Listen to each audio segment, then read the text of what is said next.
দীর্ঘ ৩৩ বছর পর অনুষ্ঠিত জাহাঙ্গীরনগর বিশ্ববিদ্যালয় কেন্দ্রীয় ছাত্র সংসদ বা জাকসু নির্বাচন ব্যাপক অনিয়ম ও কারচুপির অভিযোগ তুলে প্রত্যাখ্যান করেছে বিশ্ববিদ্যালয় শাখা ছাত্রদল। একই সাথে পুনরায় নির্বাচনের দাবিও জানিয়েছে তারা। দুপুর ১২টায় বিশ্ববিদ্যালয়ের কেন্দ্রীয় ক্যাফেটেরিয়ায় সংবাদ সম্মেলন করে এ দাবি জানানো হয়। বিস্তারিত থাকছে মোজাম্মেল হোসাইনের প্রতিবেদনে। জাহাঙ্গীরনগর বিশ্ববিদ্যালয় কেন্দ্রীয় ছাত্র সংসদ জাকসু নির্বাচনে অনিয়ম ও কারচুপির অভিযোগ তুলে ফলাফল প্রত্যাখ্যান করে পুনরায় নির্বাচনের দাবি জানিয়েছে বিশ্ববিদ্যালয়ের শাখা ছাত্রদল। আজ দুপুর ১২টায় বিশ্ববিদ্যালয়ের কেন্দ্রীয় ক্যাফেটেরিয়ায় এক সংবাদ সম্মেলনের আয়োজন করা হয়। সংবাদ সম্মেলনে জাকসু নির্বাচনের ভিপি প্রার্থী শেখ সাদি লিখিত বক্তব্যে ১২টি সুনির্দিষ্ট দাবি তুলে ধরেন। তিনি অভিযোগ করেন যে বিশ্ববিদ্যালয় প্রশাসন সুষ্ঠু নির্বাচন আয়োজনে ব্যর্থ হয়েছে। নির্বাচনে অনিয়ম ও কারচুপির কারণে তারা নির্বাচন বর্জন ও প্রত্যাখ্যান করেছেন।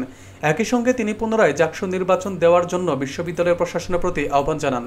শেখ সাদি আরও বলেন যে যদি সুষ্ঠু নির্বাচন হতো তাহলে ছাত্রদলের প্যানেল বিজয়ী হতো। উল্লেখ্য, গত ১১ই সেপ্টেম্বর দীর্ঘ ৩৩ বছর পর জাহাঙ্গীরনগর বিশ্ববিদ্যালয়ে জাকসু নির্বাচন অনুষ্ঠিত হয়, যেখানে ভিপি পদে স্বতন্ত্র প্রার্থী আব্দুর রশিদ জিতু এবং এজিএস সহ ২১টি পদে ইসলামী ছাত্র শিবির বিজয়ী হয়। আমরা তো নির্বাচন বর্জন করেছি শুরুতেই।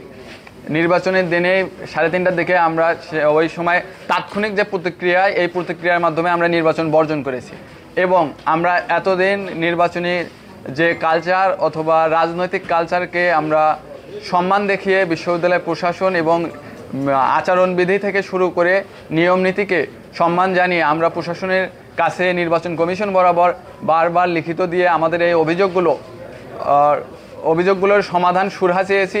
তারা এখন পর্যন্ত আমাদেরকে সঠিক কোনো জবাব দিতে পারেনি। তারা ব্যর্থ হয়েছে, তারা দায়সারা কাজ করেছে, যার জন্য আজকে আপনাদের মাধ্যমে আমরা আমাদের অফিসিয়াল স্টেটমেন্ট দিলাম এবং সেটা বলাই হয়ে থাকে যে আমরা যেহেতু প্রথম দিন বর্জন করেছি, তার মানে এই নির্বাচনকে অবশ্যই আমরা প্রত্যাখ্যান করেছি এবং আমরা এখনও দাবি জানাই যে প্রশাসন পুনর্নির্বাচন দেবে এবং শিক্ষার্থীদের আশা আকাঙ্ক্ষার যেখানে প্রতিফলন হয় তেমন একটি নির্বাচন আয়োজন করবে।